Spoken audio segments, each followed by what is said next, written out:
mbaknya ada yang ngikutin loh itu gitu. Terus siapa ya pak yang ngikutin? Itu tuh kayak semacam genderuwo dia bilangnya. Bisa pak.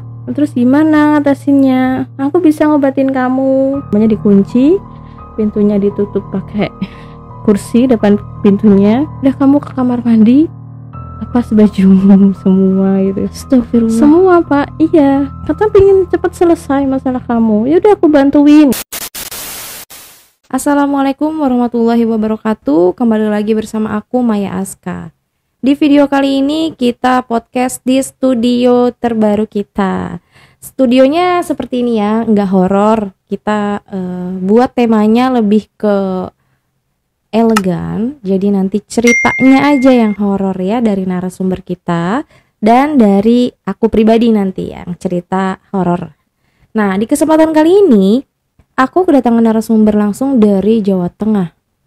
Dia benar-benar datang langsung ke Jakarta, khususnya ke studio aku. Dia ingin berbagi pengalamannya. Sebenarnya cerita ini menurut aku tuh sedih ya. Narasumber aku kali ini, dia juga mengalami kiriman santet. Menurut aku ini benar-benar gokil sih ceritanya. Aku gak mau terlalu lama lagi untuk opening kali ini. Kalian stay tune aja dalam segmen Otista, obrolan mistis kita.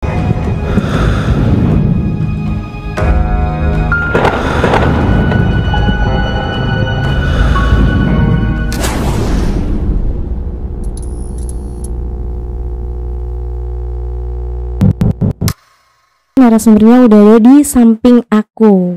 Halo Kak Hasana. Halo Kak Maya. Apa kabar Kak? Alhamdulillah baik. Alhamdulillah. Kakaknya udah mau main ke studio aku jauh-jauh dari Jawa Tengah ya Kak? Iya. Itu memang tinggal di Jawa Tengah kakaknya? Asli Jawa Tengah. Asli Jawa Tengah. Nah tadi aku kan udah kasih sedikit kisi-kisinya Kak. Itu memang kakak sendiri yang ngalamin? Iya. Dan pada akhirnya katanya disantet sama dia. Wah, sampai disantet ya ujung-ujungnya? Iya. Itu kakak taunya itu dari yang ngobatinnya. Oh, yang okay. Orang pintar kata orang bilang. Itu di Jawa Tengah diobatin? Iya. Oke Kak, tahan dulu ceritanya ya Kak. Nah mungkin kalian penasaran kan dengan ceritanya Kak Hasana seperti apa. Sebelum Kak Hasana lanjut ke cerita lebih detailnya, pastikan kalian sudah subscribe channel aku, like, dan aktifkan tombol loncengnya agar kalian gak ketinggalan di video terbaru dari aku. Oke, mungkin Kak Hasana bisa langsung ceritain pengalamannya dari awal sampai di santet sama dukun cabul itu. Oke. Pertama awal kalau nggak salah itu tahun 2015 atau 16 kalau nggak salah ya. Itu pulang dari kerja di Bandung, terus niatnya mau pindah di Jakarta. Nah itu kan tuh dari Bandung itu sampai Jakarta itu turun dari bis, nungguin jemputan. Aku berdiri di samping jalan. Boleh disebutin tempatnya? Boleh. Di samping tol Kebonjeruk, Jakarta Barat. Itu aku nungguin tuh sampai ada kali setengah jam. Itu berdiri nungguin. Itu tiba-tiba disamperin sama bapak-bapak sekitar umur 40-an lebih kayaknya. Itu pakai jaket hitam, pakai helm, terus pakai motor P. Waktu itu kan belum zamannya ada WA tuh, masih SMS, nomor telepon gitu. Aku kasihin lah nomor HP-nya, nggak tahu kenapa itu. Aku tiba-tiba ngasihin. Udah kerja belum? Di Jakarta mau ngapain gitu? Belum Pak, lagi mau nyari kerjaan baru pindah dari Bandung gitu. Oh yaudah nanti kalau aku ada informasi kerjaan, aku kabarin ya. Oh iya Pak, makasih. Terus aku udah dijemput pacarku pulang ke kosan. Itu kosannya deketan sama pacarku waktu itu. Udah selang berapa hari dia udah nggak ada kabar, nggak SMS gitu. Terus selang 4 atau 5 harian dia SMS. Kak Mbak udah dapat ini belum, kerjaan belum? Ini aku ada gitu. Oh iya Pak, kita ketemuan yuk. Di sini dikasih tahu. Dia deketan sih, nggak jauh dari kosan aku di Kebonjeruk. Dia ketemu, terus nanyain udah makan belum? Belum, dibeliin mie sama dia di ibu-ibu warung gitu. Iya. Kasih makan, kasih jelas, ini ada di sini kata dia. Mbaknya mau nggak? Ya kalau bapaknya bener ya aku mau aja. Oh, dia nawarin kerjaan secara dulu, detail gitu. pertamanya dulu. Terus ya udah nanti kalau mau besok kita ketemu lagi. Aku pulang udah kelar, dia udah pergi. Malamnya dia SMS lagi, Mbak besok bisa ketemu nggak? Aku ajakin ke tempat kerjanya. Oh ya Pak, orang waktu itu kan masih belum kerja, jadi kan kita kayak, oh udah dapet kerjaan nih, ada yang ngasih tahu, kita senang dong. Ya. Kita nyamperin, besoknya ketemu sama dia, masih tempat yang sama, tanyain habis zuhur ke situ, udah makan belum? Udah dikasih makan lagi, terus tiba-tiba dia bilang, mbaknya ada yang ngikutin loh itu. Kok bapak tiba-tiba bilang gitu? Iya. Itu pas kedua kali ketemu. Terus siapa ya Pak yang ngikutin? Itu tuh kayak semacam genderuwo dia bilangnya. Terus apa bahayanya Pak? Dia tuh ngincer cowok kamu, bukan kamu. Nah nanti kalau misalnya kamu deketan sama cowok kamu atau pegangan, nanti kamu yang hamil. Pegangan apa? Pegangan tangan hamil? Iya kata dia. Waduh. Nah terus emang kok bisa Pak? Ya soalnya di dalam rahim kamu itu katanya udah ada janin tapi belum masuk ke rahim. Jadi kalau misalnya kamu melanggar pantangan itu, nanti yang buat nutupin jalan bayinya itu ke rahim akan kebuka. Oh, berarti secara gaib gitu. Iya kata dia gitu. Ya kan kita kan dikasih tahu itu kan takut ya, masa kayak gitu kan. Masih polos. Iya, belum kan? tahu apa-apa. Kok tiba-tiba dibilang mau hamil gitu. Orang berbuat aja enggak. Iya.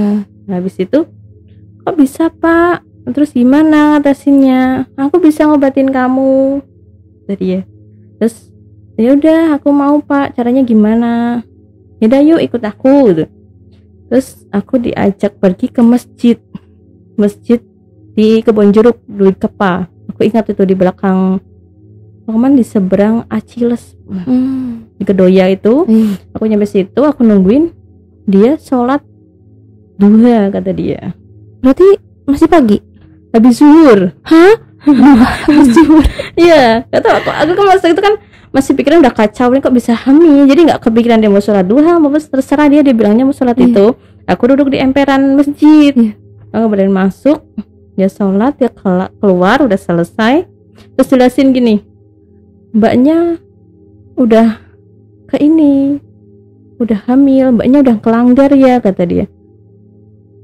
Oh, kok bisa tiba-tiba hamil Pak? Iya, udah turun katanya anaknya. Janinnya ke rahim gitu. Janinnya udah ke rahim. Udah gitu. Ya terus gimana Pak? Aku di situ kan udah kacau pikiran tuh. Masa tiba-tiba hamil, orang nggak ngapa-ngapain akunya. Ya udah mbaknya mau nggak? Aku bantuin biar gugurin anak itu. Ya kita pikirannya udah biar ini anak selesai, ya mau aja gitu loh Kak ya. Karena ketakutan. Takut nama keluarga aja kan, takut sama pacarnya juga kan. Terus ya udah aku iyain aja. Aku ngikut dia. Yaudah Mbak, kalau Mbak nggak percaya ayo kita tes pack kata dia. Dia udah siapin tes pack, gak tahu kenapa. Dia udah bawa tes pack. Udah niat berarti. Udah niat iya kayaknya. Kita pergi dari masjid itu, pindah ke masjid yang lain. Tapi lebih agak jauh deh, nggak tahu itu daerah mana, bukan Kedoya kayaknya, udah jauh. Tapi masih dari Jakarta Baratan. Dari situ itu masih berarti asar. Orang-orang rame pada sholat, itu kan pada wudhu. Aku aja mau ke kamar mandi itu harus antri gitu. Saking banyaknya orang. Aku masuk ke kamar mandi, dikasih itu gelas buat aqua itu. Aqua gelas itu buat naruh air pipisnya itu. Terus aku buka pipis lah di dalam. Terus aku kasihin ke bapaknya. Bapaknya udah masukin aja itu tes packnya. Gak tahu tapi itu nggak ngasih tahu flashback baru atau nggak gimana? tahu nggak ngasih tahu, udah tiba-tiba masukin aja. Udah itu aku keluar, terus speknya diambil, air pipisnya dibuang, aku yang buang gitu. Udah nih udah selesai, kamu yang buang ya. Aku keluar duduk sama dia di sampingnya, nih loh udah garis 2 tadi. Udah di situ pikiran kacau, mau ngapain, bingung kita ya mau ngapain. Kalau ini beneran ntar orang gak ngapa-ngapain di Jakarta, pulang-pulang hamil kan, takut kan. Terus gimana Pak, ya kamu kalau mau nurutin apa kata aku ya nanti ini anak kamu hilang, udah aku gugurin gitu. Tapi gimana caranya katanya. Yaudah kamu ikut aku ayo gitu. Kamu tutupin apa hidung sama mulut gitu kan, pakai slayer. Slayer terus pakai helm. Kamu ikutin aku aja naik motor bonceng, tapi jangan nengok kanan kiri. Kamu fokus ke depan sambil baca doa. Nah, doa apa? Kata aku kan, terserah sebisanya kamu gitu dia. Ya udah, ayo Pak gitu. Aku nurut aja gitu kan. Udah pikiran udah kacau, aku nurut aja. Ikutin naik motor bonceng sama dia. Gak tahu tuh jalan kemana, lumayan jauh, hampir ya 15 menitan lah dari masjid itu yang terakhir turun. Terus jalan kok tiba-tiba belok ke sebuah bangunan. Itu aku kan nggak berani nengok kanan kiri, aku beraniin ngelirik. Itu ada tulisan motel katanya. Tulisan apa? Motel iya. Terus nggak tahu itu, aku cuman motelnya doang, nggak tahu motel mana, daerah mana. Nah itu sebelah kiri itu bapak-bapak ojek. Banyak itu jajaran 5 orangan kayaknya. Itu bapak ojek itu liatin aku sama si bapaknya ini boncengan kan. Aku turun tapi agak jauhan dari bapak ojek. Aku turun di depan kamar, terus bapaknya pergi datang bawa kunci, saya masuk kamar. Iya, kamarnya dikunci, pintunya ditutup pakai kursi depan pintunya, Diganjel gitu ya? ganjel kunci, kuncinya diambil. Nah kata dia, udah kamu ke kamar mandi, lepas baju semua gitu. Astagfirullah. Semua Pak, iya. Kata pingin cepat selesai masalah kamu. Ya udah aku bantuin gitu. Tapi kok gini Pak, udah kamu bantuin, udah nurut aja. Dalam kamar mandi, aku lepas, mau nangis kan, bingung mau ngapain ya. Mau keluar takut nanti bapaknya. Jadi situ pikirannya tentang hamil sama takut kenapa harus lepasin baju gitu. Udah gitu aku keluar lihat bapaknya tuh lagi sholat di atas ranjang. Sholatnya diri di atas ranjang? Iya. Aku pas terlihat dia tuh lagi sujud, terus sudah kayak tahiyat terakhir gitu loh, udah salam, terus aku keluar, terus dia berdiri di pojok sambil baca doa, nggak tahu tuh doa apa gitu. Terus aku suruh tiduran, terus kata bapak dia, aku tuh nggak bakal nafsu sama kamu. Kalau aku nafsu juga aku dari tadi udah kamu, kata dia kan. Iya Pak gitu. Aku nurut aja waktu itu Kak, nggak tahu pikirannya udah kacau. Aku tiduran, mata ditutup, kata dia, udah kamu jangan nengok, jangan ngintip ya, kamu baca doa aja gitu. Aku baca doa ya sebisanya aku lah. Itu ditutup pakai bantal, pakai kain yang waktu dari motor naik itu loh, slayernya itu dibawa ke dalam, disuruh tutup mata sama ya semua muka ditutup gitu. Aku tutup, aku tiduran, nggak tahu dia ngapain. Aku nggak tahu, orang masa waktu itu tuh belum tahu yang masalah soal hubungan. Ya mungkin orang-orang berpikiran mungkin aku yang salah kali, kenapa kamu kok nggak tahu gini-gini. Tapi emang aku nggak tahu, kayak masa waktu itu nggak tahu soal kayak gitu. Aku belum tahu kok tiba-tiba udah selesai aja. Kita nggak ngerasain, ya emang sih ada rasa sakit tapi nggak ngerasain sakit banget karena pikiran kita udah kemana-mana, udah nggak mikirin ini kan, mikirnya udah ini selesai masalah, udah gitu aja. Udah selesai, dibuka, tutup matanya, suruh ke kamar mandi, suruh mandi, keramas. Aku nangis di situ Kak, sampai aku jambak rambut, mandi, nggak tahu aku ngapain, ini kenapa, aku salah apa enggak gitu kan. Kata dia, udah kamu gak usah ngesalin, udah kelar itu loh, anak kamu udah keluar itu itu loh merah, itu darah gitu. Astagfirullah. Dia bilangnya itu anak kamu itu. Astagfirullah. Ya udah, aku nurut aja, udah selesai, udah kamu nggak usah takut, udah selesai, yang ini kamu juga udah pergi, udah nggak mau ini kamu. Ya udah, aku selesai, dia pulang. Ya masih kalau pulang tetap masih ditutup pakai slayer, pakai helm.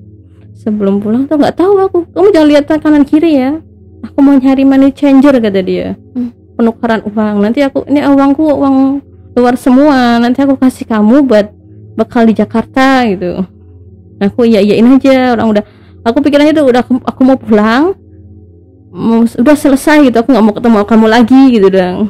Padahal nggak tahu permasalahan apa waktu itu kan. Udah gitu nyampe di Duri Kepa, sebelum nyampe kosan diturunin di tengah jalan, dimasukin ke perumahan, rumah gede tapi kosong, nggak ada orang. Kosong kayak udah lama nggak dipakai gitu loh Kak. Ini tuh rumah aku, nanti kalau kamu misalnya mau nikah sama aku, ini rumah buat kamu gitu. Loh, orang kita baru kenal Pak, ngapain aku mau nikah sama kamu, aku udah punya pacar, udah mau nikah sama dia, gue bilang gitu. Ya mungkin dia karena marah atau apa nggak tahu Kak. Udah ayo kita pulang gitu. Dan dalam hati katanya mau ngasih uang, kok nggak dikasih ya kan. Udah diantarin sampai turun di perempatan Kedoya. Aku turun di situ, kamu pulang ke sana jangan nengok ke belakang. Wah jangan nengok aja, nanti kalau nengok orangnya ikuti kamu lagi kata dia. Ya udah, aku jalan lurus. Udah aku pegang itu kayak sampai nyampe rumah, mandi bersih terus tidur, nggak mau ingat masalah itu lagi, nggak mau masalah itu lagi ada lagi. Udah gitu nyampe kosan, mandi, bingung mau ngapain.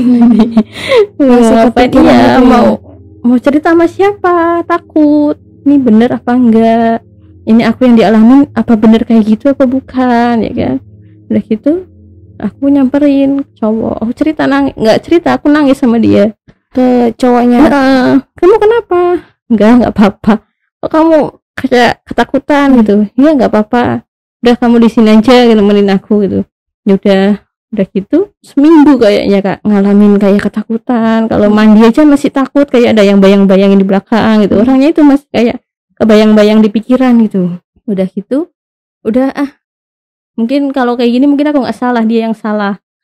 Aku udah nggak ini lagi, udah mulai ngelupain dia, udah ngelupain kejadian itu. Sebulan 2 bulan aman nggak apa-apa, 3 bulan udah mulai ngerasa sakit di bagian apa? Sakit di punggung, pokoknya di bagian belakang, di kepala belakang. Tadi kepala Kak, di kepala sampai ke tulang belakang sini, tulang ekor. Tapi awalnya itu kaki, kepala sama kaki. Kepala itu kayak migrain gitu loh. Migrain sakit, terus di kaki itu kayak lemes, kayak nggak bisa jalan, di lutut sampai ke bawah. Itu kan waktu itu kerja, udah masuk kerja, itu udah dapat kerjanya jadi perawat anak. Di deketan situ juga aku merawat anak. Terus anaknya tuh sakit, awal-awalnya sakit ini loh Kak ya. Anak ini sakit, jadi aku ngerawat yang gede, yang kecil, kan ada 2, kecil gede. Yang kecil di bawah karena sakit kan dipisah itu. Nah yang gede di atas, kan takut nular. Jadi kan aku naik turun tuh, suruh ngambil ini, ambil itu. Itu rasanya tuh, ini kok kaki kok berat, gitu kan? Kaki kok berat, kenapa? Apa asam urat apa gitu. Di situ kan makannya kayak kacau gitu, kayak makan sembarang barang yang orang warteg gitu. Jadi takutnya kan nggak sehat gitu, makanya gitu. Lama-lama kok sakit, udah sakit kok nggak bisa digerakin, jadi kayak kaku tapi linu.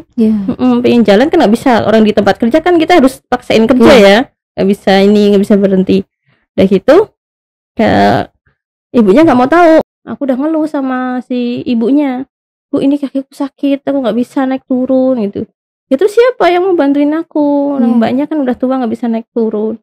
Itu mbaknya itu aja, aku nggak bisa Bu, aku mau istirahat gitu. Ya udah kamu istirahat. Aku istirahat di situ, sampai nggak bisa bangun.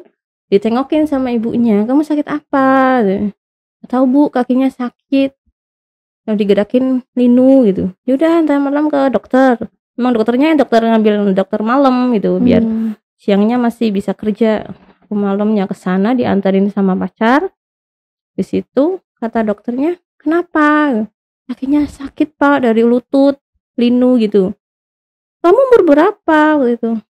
kayak belum ada 20, 17, 18-an waktu itu kan. Masa udah segitu udah asam urat gitu dia. Diagnosis pertama itu asam urat gitu. Yaudah kita tes ya asam uratnya. Dites normal. Gula normal semua kan. Udah Pak cek aja semuanya, barangkali ada yang ini kan. Kan kamu normal semua kok, nggak sakit apa-apa. Terus kenapa kaki kamu gitu? Gak tahu Pak. Yaudah aku kasih obat. Ini kalau dalam seminggu gak ada perubahan, kamu kesini lagi ya. Iya Pak itu. Baru 2 hari aku minum obat itu, bukannya sakit malah nambah sakit. Kayak jantung udah debar-debar terus sama keringatan gitu. Aku balik lagi 2 hari itu. Lagi ke dokter, Pak nggak bisa minum obat ini. Ya ini dosisnya tinggi soalnya. Aku kasih dosis tinggi langsung ke kamu. Ya nggak bisa, yaudah aku gantiin ini. Kenapa ya kamu ya? Yaudah aku kasih ini ya. Kalau kamu bagus, ya nggak usah kesini lagi. Tapi kalau masih ini ya, gak apa-apa. Aku kesini lagi. Kesini lagi.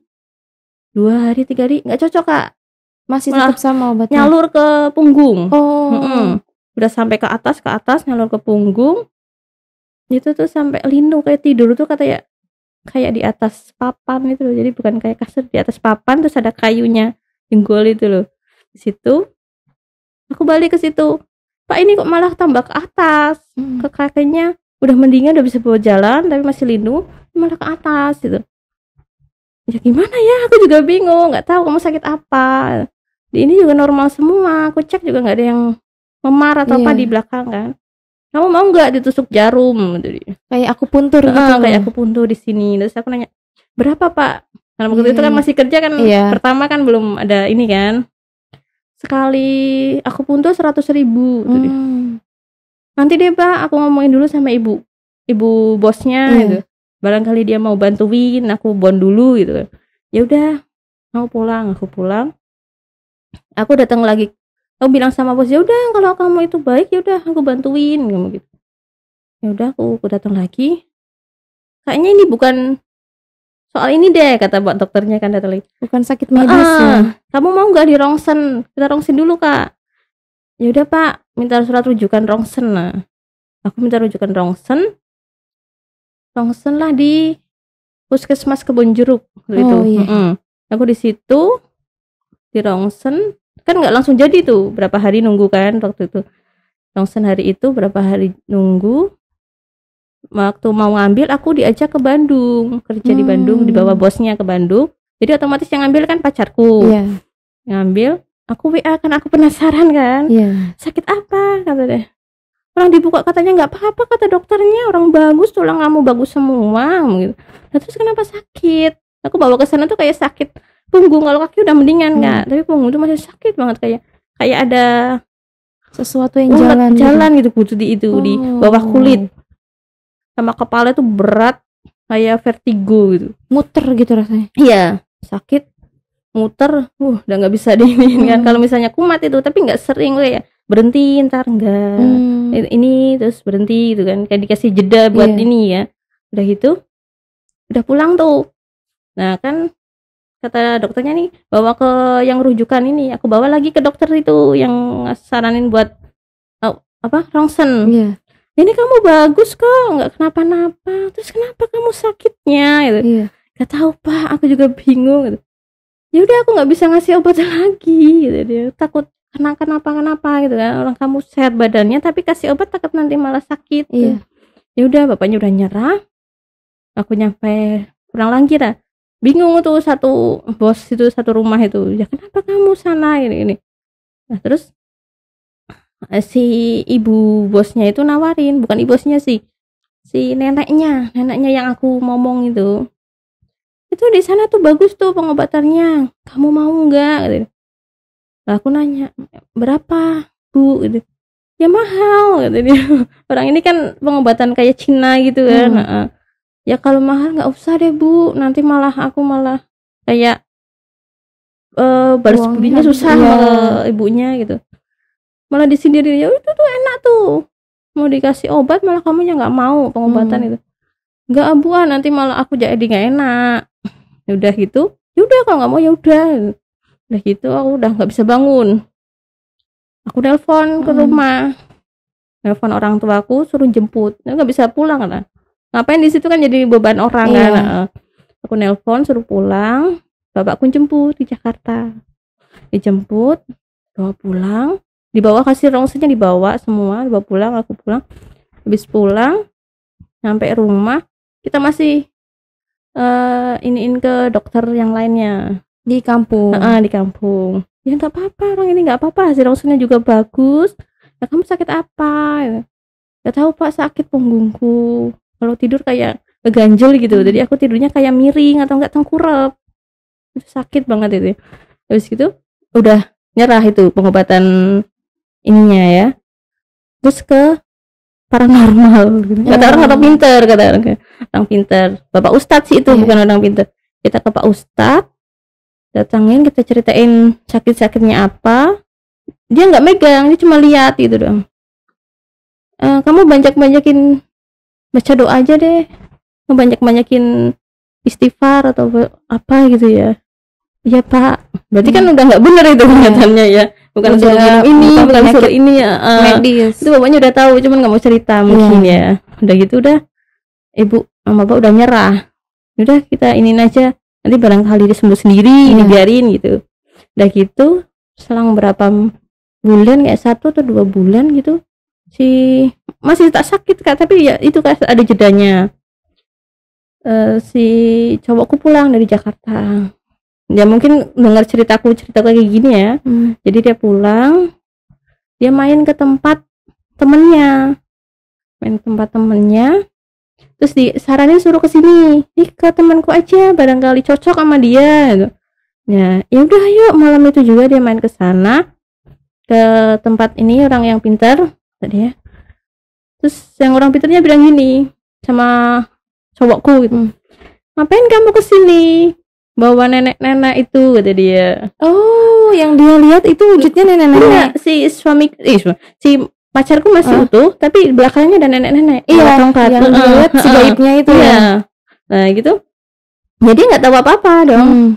Ya mana aku tahu, dia ngikutin, ya biarin aja gitu.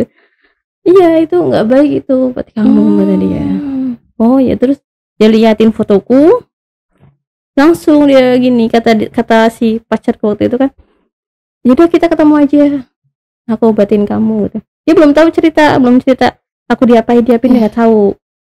Aku janjian sama itu, dia beraninya nggak jauh-jauh, nggak berani nyebrang jalan Pantura, jadi mainnya di tempat pacarku. Aku ke situ suruh bawa baju ganti, pokoknya bawa baju ganti kan.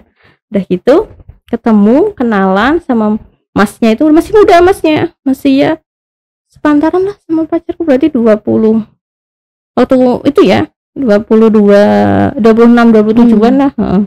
Terus gitu aku disuruh duduk sila kakinya, Mbak baca ini ya kalau aku suruh ini gitu. Iya, aku diem aja sambil baca doa. Dia di belakang aku, dia lihat, waduh kayak gitu, dia bilang gitu, si orang pintar itu. Kenapa Mas, udah Mbaknya diem aja ya gitu. Iya, aku duduk sila masih tetap ini. Itu ada teman-temannya yang bantu, jadi kayak bantuin iya ke dia kan. Kayak gitu aku sih kata dia, ngerasa nggak Mbak tadi gitu. Jadi dia di sini dicabut, terus udah selesai itu ya. Terus aku nanya, kenapa Mas, Mbaknya tadi nggak ngerasa? Enggak, aku nggak ngerasa emang Kak. Itu loh aku tadi cabut kayu gede segini Kak, aduh, nancep dari sini sampai ke tulang ekor. Iya, astagfirullah. Dia berani nyabutnya itu doang.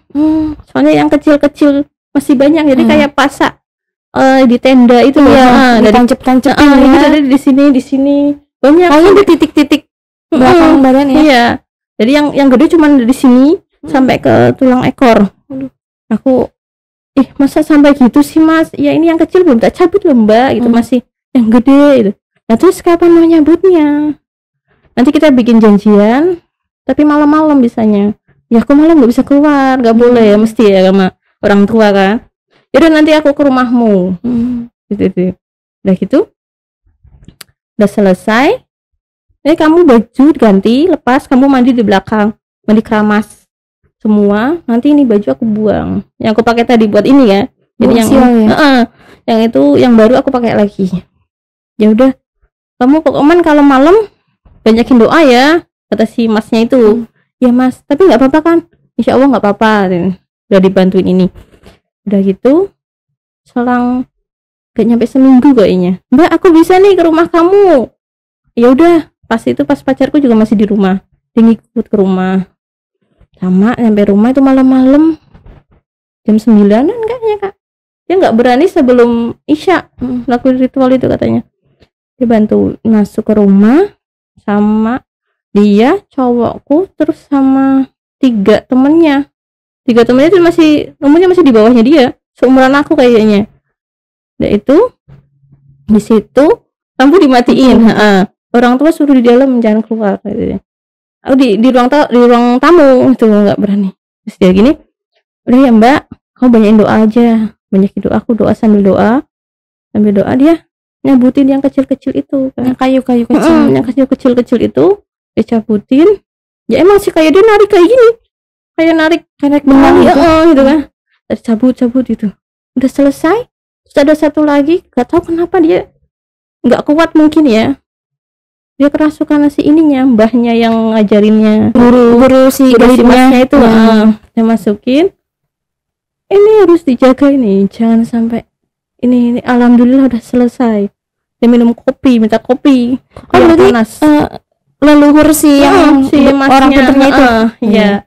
Jadi dia minum kopi sampai kopi panas diminum semua sampai hitam-hitamnya yang di bawah itu kan.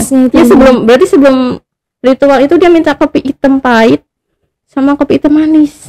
Udah gitu doang. Maksudnya buat nanti selesai diminum sama mas-masnya yang itu, bukan buat mbahnya itu.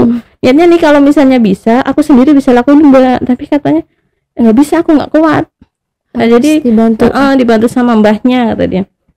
Udah selesai. Nah aku bilang sama dia, tapi pacarku gak dengar, mas tahu kan ceritanya gitu. Ya mas yang bilang-bilang ya, aku bilang gitu. Ya aku nggak bilang-bilang, itu kan rahasia kamu gitu. Itu orangnya ada di samping rumah kata dia. Siapa? Aku bilang kan, yang buat kamu kayak gini. Kok masnya tahu orangnya gitu? Ya itu orangnya di samping rumah, pakai jaket hitam. Bilangannya kamu apa kata dia? Dia pengusaha, orang asal Pacitan gitu. Terus mana ada orang itu tukang ojek. Itu tukang ojek. Kayak gitu.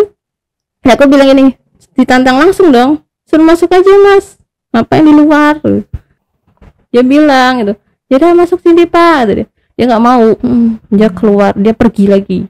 Dia pergi, terus rumah dibersihin. Insya Allah mbak orangnya nggak bakal kesini lagi, nggak bakal gangguin mbaknya gitu. Udah gitu dia rumah dibersihin, dikasih air apa itu, air doa kayaknya. Jadi aku dikasih botol minum aqua satu gede itu, dia doain. Sama yang kecil dikasih air garam kasar. Iya, garam kasar masukin situ, terus dimuterin ke rumah. Keliling rumah. Dari rumah udah selesai dia pulang. Si ininya itu, orangnya itu yang guide-nya itu ngikutin kak. Ngikutin mas-masnya itu yang ngobatin banget. Iya, kan rombongan itu. Malam jam 12 kayaknya sampai jam 12-an dia ngikutin. Nah, masnya itu tahu kan, ya orangnya ngikutin kita nih. Ya udah kita puterin dulu biar gak tahu rumahnya kita ya. Dia dibawa puter, rumah jauh katanya, sampai jam 2-an sampai rumah. Jadi udah kayak kita lari jauh, dia udah nggak tahu kemana gitu, kayak di linglung, kayak di biar nggak lihat lagi gitu. Ya pulang, udah gitu, yang di rumah aku yang kena. Jadi kayak kata masnya sih bilang nih, kalau udah selesai ini nanti ada yang kena. Jadi kalau misalnya atau ibu atau bapak kamu atau adik kamu mutah-mutah atau apalah kena serangan itu, minumin air ini gitu. Oh iya, pas itu yang kena ibuku. Ibuku langsung mutah-mutah, langsung kayak orang masuk angin gitu loh kak. Aku ini bukan masuk angin biasa nih gitu. Aku nelpon orangnya, mas ini ibuku kenapa kok kayak gini gitu. Tadi mbak aku lagi dikejar sama bapaknya ini. Nah gitu. Oh yaudah, kenapa mbak? Ditelepon lagi, ini ibuku kayak gini, minumin aja air itu yang aku kasih tadi itu. Aku minumin lah ke ibuku. udah sembuh alhamdulillah, gak ada lagi. Sampai ibuku tuh nangis tahu kejadian itu kan, tapi dia nggak tahu yang aslinya gimana, taunya ya anaknya disantet aja gitu dah. Tapi nggak tahu kasus. Nggak tahu, aku nggak berani bilang. Ya udah gitu, udah sampai rumah, udah alhamdulillah tidur udah nyaman, Udah enak udah gitu enakan di badannya. badan gitu. Alhamdulillahnya udah sembuh, kata dia orangnya. Terus kata orang yang ini itu katanya bilang kalau misalnya Mbak nggak sembuh, ya Mbak mati konyol. Gitu doang katanya. Dan satu lagi, kalau ngerasa sakit banget itu Kak, waktu sebelum sembuh itu aku ngerasain tuh tiap malam Jumat. Setiap malam Jumat pasti kambuh. Lah terus pas pacarku ke yang orang Peter itu, yang diikutin sama mbah-mbahnya itu, dia udah ini ngikutin sama pacarku. Nih cewekmu di rumah juga gak bisa tidur ini. Dia lagi digangguin. Badannya pada sakit, dia gak bisa tidur. Beneran, aku gak bisa tidur sampai malam. Sakit tuh badan. Jadi kayak yang sakit itu punggung doang sama kepala Kak. Yang tangannya nggak apa-apa. Karena yang tadi Tusuknya kayunya itu ya. Jadi kayak kita tidur di atas kayu kata dia tuh. Iya. Alhamdulillahnya mbaknya sembuh.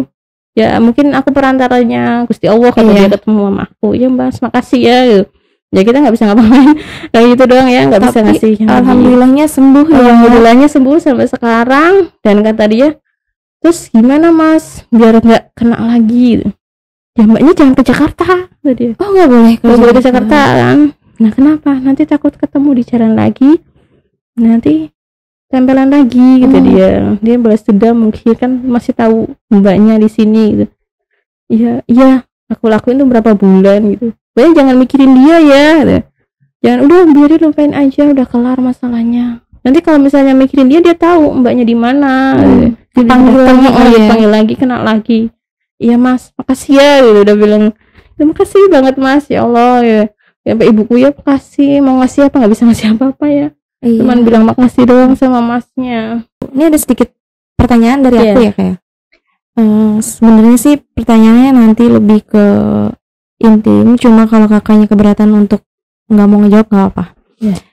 Yang pertama itu pada saat dia ketemu sama Mbak, itu apakah dia nepuk pundak atau langsung disamperin terus dia ngobrol natap matanya Mbak? Dia langsung datang aja kayak orang nawarin kenalan gitu loh Kak. Enggak megang, enggak apa. Cuma ngobrol biasa, nanya. Ya kita juga namanya diajak ngobrol kan pasti ketemu kayaknya ya, enggak mungkin. Masa ngobrol kan enggak sopan kata dia. Tapi mbaknya itu enggak ada rasa curiga atau gimana gitu, nih orang kenapa tiba-tiba nyamperin gitu? Enggak ada. Ya orang dia bilangnya ya kenalan. Pertama kan kenalan dulu. Kenalan terus kok tiba-tiba minta HP, nomor HP. Ya orang di situnya aku ngasih aja, gak tahu kenapa kok tiba-tiba mau aja aku kasihin gitu. Ya udah lanjut sampai besoknya dia SMS. Ngajak ketemu sampai ketemu. Itu kalau menurut aku sih ya memang itu gendam ya. Jadi kayaknya tuh kena sihirnya dia. Dan itu di berapa kali pertemuan terus diajak ke motel itu? Iya, 3 kali. Berarti yang pertama yang minta nomor HP itu, terus yang kedua itu yang nawarin kerjaan. Nanti kalau misalnya ada kita ketemu lagi ya gitu. Terus yang ketiganya itu langsung kejadian. Langsung diajak. Iya. Dia bilang gitu. Bener-bener nggak bisa berontak atau nggak bisa takut di situ Kak. Kita pikirannya kalau udah, karena dia bilang udah hamil, kita nggak bisa mau teriak tapi takut dibunuh atau dibawa ngapain gitu, dibuat apa-apa kita takut. Tapi mbaknya nggak serah apa ya, maksudnya nggak ngerti sama sekali tentang apa ya, kayak biologis gitu ya, kayak berhubungan atau punya anak itu harus prosesnya seperti apa gitu. Emang banyak nggak tahu sama sekali. Waktu itu belum tahu, karena menurutku itu tuh kayak tabu gitu loh Kak. Ngapain kita kayak soal itu tahu sekarang, karena masih fokusnya kan di kerja. Itu doang, kayak tabu karena mungkin karena bahasa Jawanya itu saru gitu. Kayak apa ya, kalau seorang perempuan tuh kayak malu lah ya mencari tahu hal itu gitu. Nggak tahu kalau misalnya apa namanya itu, kalau di pelajaran kan namanya ini itu tahu, tapi caranya itu nggak tahu, beneran nggak tahu gimana, nggak tahu beneran waktu itu nggak tahu. Tapi nggak kepikiran, masa cuma pegangan tangan aja langsung bisa hamil gitu? Soalnya pernah ada yang bilang, kan mungkin kayak ustadz itu kan, kamu tuh nggak boleh pegangan tangan, itu masih dosa, bukan muhrim kamu, gitu kan. Ada yang bilang, kayak masih kecil kan ada di takut-takutin, jangan pegangan tangan sama cowok, nanti kamu hamil, takutnya gitu. Jadi termakan omongan dari dulunya, ditakut-takutin itu. Waktu di masjid itu ngapain? Cuma ngobrol apa? Ngobrol. Yang pertama yang sholat dulu itu ngobrol, itu dijelasin kan, kayak dia sholat kayak minta petunjuk gitu loh kak. Kata dia bilang gitu, tadi aku mau minta petunjuk dulu, ini udah beneran apa belum gitu. Dan udah keluar dari masjid, dia langsung kayak muka sedih gitu loh, mbak udah jadi gitu. Tapi dari sholatnya aja dia bilang tadi sholat duha jam habis zuhur. Ya, sakit jiwa dia kayaknya. Nggak tahu dia alasannya apa, karena mungkin akunya nggak tahu apa-apa, jadi kayak dibodoh-bodohin. Iya betul. Kelihatan polos, jadi dia di situ benar-benar memanfaatkan mbaknya kayak keuntungan gitu. Besarnya dia kayak gitu, kita lihat polos. Nah ini mungkin lebih mendalam ya pertanyaan aku. Waktu dibawa ke kamar kan disuruh buka baju tuh ya? Iya. Disuruh buka baju. Itu sama sekali nggak ada berpikiran nanti gue diperkosa atau diapa gitu sama si orang itu? Enggak, karena kan kakak tadi bilang nggak tahu apa-apa masalah itu. Berarti memang bener-bener sepolos itu ya? Iya mungkin. Iya benar, karena kita pikirannya udah biar selesai masalah ini ya, maksudnya disuruh apa-apa ya kita nurut gitu. Karena dicuci otaknya dengan hal-hal mistis seperti itu. Nah, kita juga mau kabur juga susah karena dikunci dan pintunya dipakai bangku, kuncinya dipegang sama dia. Kalau misalnya aku berontak, takut dibunuh, nggak tahu kedepannya gimana, nggak tahu ya kan, nggak ada yang tahu. Tapi rasanya tuh mbak sadar gitu, sadar dan ingat sampai sekarang. Tapi nggak bisa ngapa-ngapain, nggak bisa. Pada saat dia melakukan hubungan itu ke mbak, ya kita sama disuruh doa, tutup mata, ya udah gitu doang. Nggak mau nggak bisa, kayak ditahan, udah kamu gini aja, kamu baca doa, udah diem gitu. Aku juga nggak nafsu sama kamu, kata dia bilang gitu. Ya udah, aku juga nggak tahu nafsu di mana gitu. Tapi apakah mbak nggak ngerasa sakit pada saat itu? Karena kita pikirannya buyar, udah pikiran, karena kita katanya hamil lah itu, udah nggak pikirin apa-apa. Ya sakit tapi nggak tahu ini sakit tuh apa karena katanya dia ini sakit dikit ya, nah ini mau keluar, kata bilang gitu. Karena tujuannya dia mau ngeluarin janinnya itu, bilangnya gitu, mau kugurin, iming-imingnya kayak gitu. Iya. Tapi tuh beneran berdarah. Aku turun dari, udah selesai, sana kamu mandi gitu. Aku turun, aku beraniin nengok ke dia, ya itu nih udah keluar, kata dia, darahnya udah keluar, janinnya udah keluar, udah kamu udah nggak ambil lagi, kata dia. Berarti prosesnya benar-benar nggak ngeliat sama sekali karena ditutup selayar itu. Enggak. Waduh. Bener nggak lihat apa-apa dan nggak mau tahu gitu masalahnya. Aku mau tanya, ini anak gak keluar karena ditakut-takutin gitu kan? Emang kamu nggak ini sama orang tua kamu, kasihan kalau tahu kamu hamil, kan ditakut-takutin gitu kan? Justru malah nanti kalau misalnya mbaknya tahu ya proses itu adalah berhubungan untuk proses pembuahan atau ya berhubungan intim itu, apa mbaknya nggak takut hamil ya? Karena memang mbaknya nggak tahu prosesnya itu. Iya, nggak tahu beneran. Terus nih tadi kan dia sholat ya di atas ranjang itu kan? Iya. Nah itu sholatnya sama gerakannya apa memang ada yang mencurigakan? Soalnya dari dia sholat aja udah curiga ya, di atas ranjang itu ngapain gitu. Karena aku pas keluar dari kamar, kan suruh ke kamar mandi, lepas baju, terus aku keluar dari kamar mandi tuh dia udah duduk kayak udah salam gitu kak. Jadi salam terus doa, udah terus dia turun dari ranjang, dia doa di pojok, gak tahu doa apaan. Udah selesai, terus aku suruh tidur di ranjang gitu. Gak tahu, seolah-olah dia kayak ritual ya. Mungkin kayaknya ya. Tapi ya memang menurut aku dia melakukan itu untuk ngetes ilmunya sih sebenarnya ya. Kayaknya bisa jadi. Terus juga Mbak bukan orang pertama yang dia gituin. Jadi dia udah sering Kayaknya udah sering banget membodoh-bodohi banyak korbannya orang, gitu. banyak korbannya, betul. Iya.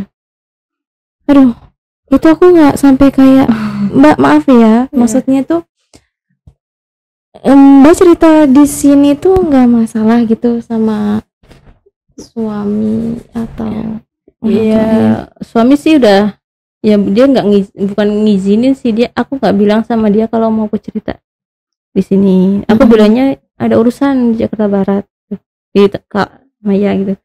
Terus aku nanyain ke dia, kamu mau nggak ceritanya? Terus kenapa kamu nggak nanya lagi? Katanya kan aku mau cerita nanti kalau ketemu. Terus dia bilang gini, tapi aku mau cerita ke kamu tapi ada syaratnya gitu. Kamu nggak boleh ngelarang aku buat ini gitu, tugas ini. Terus sama yang kedua, kamu nggak bakal ninggalin aku kalau udah cerita gini, udah tahu kebenarannya gitu kan. Terus kata dia, udah aku nggak mau dengar ceritanya, biarin aja gitu. Itu bukan urusan aku, itu urusan kamu. Udah selesai masa lalu kamu, ya udah kita jalanin yang sekarang sampai depannya.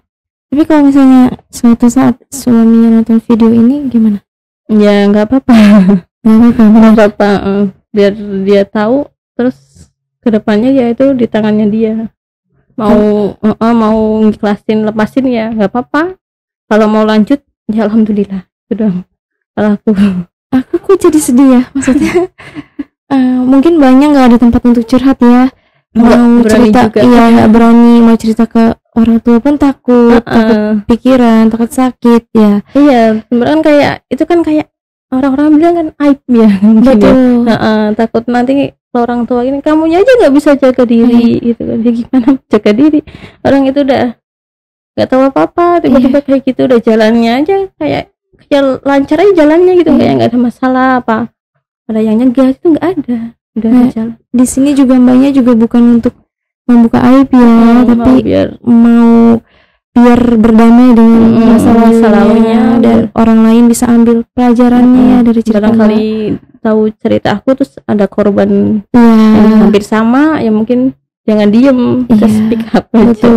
Mbak kalau boleh tahu, Mbak kan waktu pada saat kejadian itu kan masih dalam keadaan pacaran ya, belum nikah kan, sama pacarnya yang dulu ya. Nah, yang dulu juga nggak tahu cerita ini? Nggak tahu. Mungkin kalau tahu ya mungkin dia udah ninggalin kali. Betul. Langsung tahu mungkin dia malah mungkin nyalahin aku kali mungkin ya. Padahal kan aku ngelakuin itu kan buat dia juga kan. Karenanya kalau misalnya aku nggak nurutin dia, nanti pacar kamu yang mati. Dia bilang gitu pertama awalnya. Tapi sebenarnya itu cuma tipuan aja sih. Iya. Kan mantannya juga kan diikutin sama nenek-nenek yang itu kan. Karena mungkin tahu mau diobatin kayaknya, makanya dia ngikutin nih. Iya. Dia memang kalau dari pandangan aku ya, dari sudut pandang aku yang aku lihat, dia memang berguru mencari sendiri. Dia sering sebelum dia ke Jakarta itu dia sering nyari kayak model bertapa gitu. Dia punya guru ilmu hitam juga yang belajar dan dia praktekin sendiri gitu. Nah korbannya ke padahal kita nggak tahu apa-apa ya. Betul. Kita nggak punya salah sama dia. Kita juga nggak kenal sama dia. Kita juga nggak bikin sakit hati dia lah. Kenapa dia lakuin gitu. Ya biar nanti dia yang kena karmanya ya. Karena aja. Jadi kayak belum ikhlasin maafin dia. Betul. Mengikhlaskan itu sulit, apalagi dengan keadaan yang mbaknya dirugikan gitu ya, diambil ya keperawanannya gitu kan ya, bukan sama pacar atau yang suami gitu ya. Ciri-ciri orangnya kalau dari penglihatan aku kan orangnya nggak terlalu tinggi, agak kempal, dan mungkin ini kondisi dia yang sekarang ya, yang aku lihat dia itu di bagian kakinya sebelah kiri itu udah nggak bisa digunakan untuk jalan lagi. Kayaknya akan kemakan sendiri dengan perbuatannya. Dulu dia dulu dia mengirim ke Mbak untuk nggak bisa jalan, badannya ditaruhin kayu gitu. Nanti perlahan dia akan jadi mayat hidup sih. Yang aku lihat sekarang dia masih hidup tapi seperti itu, tersiksa. Terus kita harus bersyukur atau gimana? Ya serahkan aja, mungkin itu udah udah karmanya buat dia sendiri ya. Kita nggak balikin Betul, penyakit ke dia, biar iya. yang di atas yang balas. Iya. Aku sebenarnya udah nggak bisa berkata apa-apa lagi ya. Maksudnya aku dengar cerita Mbak di sini tuh kayak langsung kaget aja gitu, shock. Apalagi Mbak tuh masih kuat sampai sekarang gitu untuk menjalani kehidupan. Takutnya kan kalau udah kena seperti itu kan udah pasti kena mental juga. Iya. Psikisnya kena, apalagi yang sulit untuk berdamai dengan masa lalunya. Itu bisa aja dia mengakhiri hidupnya ya. Tapi mungkin Mbak keimanannya masih kuat, masih bisa Alhamdulillah, masih diberi kekuatan. diberi ya. kekuatan untuk ya apa ya menjalankan sampai detik ini ya. Apalagi Mbaknya juga sekarang udah punya anak ya. Ya, alhamdulillah ada satu. Udah satu anaknya. Terus juga tinggalnya juga memang LDR sama suami ya. Iya. Mbaknya di Jawa, suami di Bekasi ya. Iya, ke Bekasi. Oh. Nah, mungkin dari cerita Mbak Hasanah di sini tuh kita bisa ambil pelajarannya, pesan positifnya ya. Mbak Hasanah juga bukan untuk membongkar aib, membuka aib, tapi dia tuh mencari tempat untuk mencurahkan ya apa ya masa lalunya seperti itu. Dia juga bingung, dia mau berdamai tapi masih ada unek-unek di hati ya. Makanya di sini Mbak juga pakai masker ya supaya nggak terlalu kelihatan identitasnya. Tapi ini nggak apa-apa kan ditayangin ya Enggak apa-apa. videonya. Oke, mungkin kalian yang punya cerita pengalaman sama seperti Mbak Hasanah mau jadi narasumber aku di sini, boleh banget kita curhat, kita sharing, kita cari jalan tengahnya ya. Dan ini masukan untuk Mbak Hasanah buat Mbak Hasanah ke depannya ya. Kalau bisa nanti di ruqyah ya. Ya, insyaallah. Di ruqyah untuk apa ya, bisa melupakan dan berdamai dengan masa lalunya itu gitu. Nanti secara apa ya, secara bertahap aja gitu. Oke. Jangan sampai nanti tersimpan punya Dendam. dendam, punya masa lalu yang nggak bisa dilupakan, itu malah mengganggu kehidupan. Sakit, bisa sakit. Betul. Pastinya. Kadang-kadang juga moodnya tuh naik turun. Naik turun, bener. Iya, dan ngerinya kita nggak bisa mengontrol emosi kita. Ya, seperti inilah kisah dari Mbak Hasanah. Di sini tuh nggak ada setting-settingan ya Mbak, apa adanya, apa yang Mbak Hasanah rasakan ya itulah yang diceritain di sini. Kayak gitu. Jadi buat kalian yang punya cerita pengalaman mistis, kisah nyatanya, mau cerita dan mau jadi narasumber aku di sini, boleh kirimin kisi-kisi ceritanya ke alamat email yang ada di bawah ini di official.mayatrustory. Oke Mbak Hasanah, makasih banget Iya, atas sama-sama. waktunya. Aku juga udah minta mau kasih buat Kak Maya Iya. mau nerima Kita curhatan aku. sama-sama sharing ya di Iya. sini ya. Mbak juga udah jauh-jauh dari Jawa Tengah untuk datang ke sini gitu kan. Mau berbagi ceritanya juga ke channel aku. Semoga Mbak Hasanah itu selalu dilindungi sama Allah Subhanahu wa Amin. taala, diberikan kesehatan ya. Amin. Pokoknya yang terbaik lah buat kita semua ya. Iya. Oke. Sebelum aku akhiri video ini, jangan lupa support terus channel aku dengan cara subscribe, like, dan aktifkan tombol loncengnya agar kalian gak ketinggalan di cerita terbaru dari aku. Aku rasa aku sudah harus mengakhiri video ini. Semoga kalian dapat mengambil pelajarannya, pesan positifnya, dan tinggalkan buruknya. Oke? Aku pamit undur diri. Wabillahi taufik wal hidayah. Wassalamualaikum warahmatullahi wabarakatuh. Salam misteri Maya True Story.